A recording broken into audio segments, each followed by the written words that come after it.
আসসালামু আলাইকুম। আমার যে খামারটি আছে, সেই খামারে এখন যেহেতু শেষ রাইতে প্রচুর পরিমাণ ঠান্ডা পড়ে, তাই পর্দা দেওয়ার চেষ্টা করব ইনশাআল্লাহ। তো ১ম এ আমি বাজার থেকে পর্দা কিনে নিয়ে এসেছি। আমার এই পর্দাটা ৳৪০ গজ নিয়েছে এবং এই জায়গায় প্রায় ১৯ ফুটের মতো ১৯ গজের মতো পর্দা আছে। এই পর্দাটা আমার থেকে প্রায় ৳৩৪০ মতো নিয়েছে টোটাল। কিন্তু আমার ঠিক মনে নাই যে এটা কত গজ ছিল। তো পর্দা কেনার পর যেদিন আমি পর্দাটা লাগালাম সেদিন আবার যেয়ে ৳৪০ দড়ি কিনতে হয়েছে। এবং এই পর্দাটা উপরে এবং নিচে আমি সেলাই করে নিয়েছি বা আমি মেশিন চালাতে পারি। আমি পর্দাটা সেলাই করে নিয়েছি উপরে।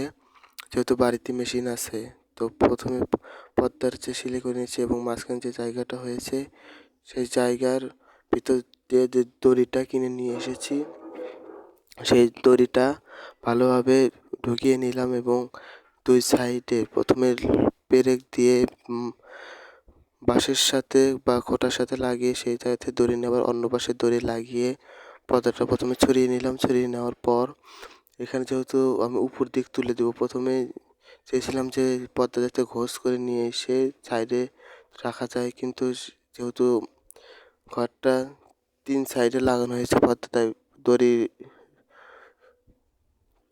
টানিয়ে লাগার কারণে পর্দাটা ঘোষ করে নিয়ে আসা যায় নাই। সেজন্য আমি পর্দাটা উপরে দেওয়ার চিন্তা করলাম। তাই ১ম এ পেরেকগুলো ভালোভাবে খোঁটার সাথে লাগিয়ে দিলাম এবং পর্দাটা যাতে উপর দিক দেওয়া থাকে সেজন্য আমি ২ ইঞ্চি লোহা মেরেছি এই পর্দাটা দেবো। তাই এখানে আমি লোহা মারছি। লোহা মারে এবং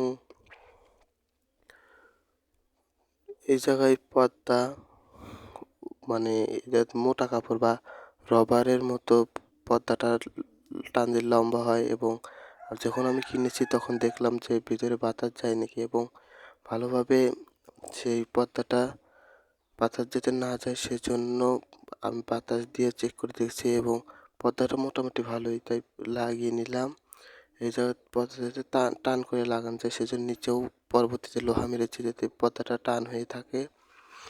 এবং আপনাদের দেখায় যে এইভাবে যেভাবে আমি তুলে দিচ্ছি এইভাবে পর্দাটা আমি তুলে দেবো।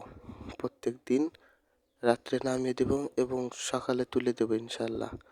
তো এই জায়গায় যে পর্দাটা আমি লাগিয়েছি এইভাবে তুলে দিলাম এবং ভিতরে যেহেতু কয়েকটা মুরগি আছে, খামারে অল্প কিছু মুরগি আছে, সেজন্য পর্দাটা লাগানো এবং পরবর্তীতে যেহেতু আরও মুরগি তুলবো সেজন্য পর্দাটা আগে দিয়ে লাগিয়ে নিলাম। তো আমার জন্য দোয়া করবেন, আমার খামারের জন্য দোয়া করবেন, খামারের জন্য বরকত দান হয়। আপনাদের জন্য দোয়া করি, আপনাদের জন্য ব্যবসা প্রতিষ্ঠানে বরকত হয়। সবাই আমার জন্য দোয়া করবেন। আসসালামু আলাইকুম রহমতুল্লাহ।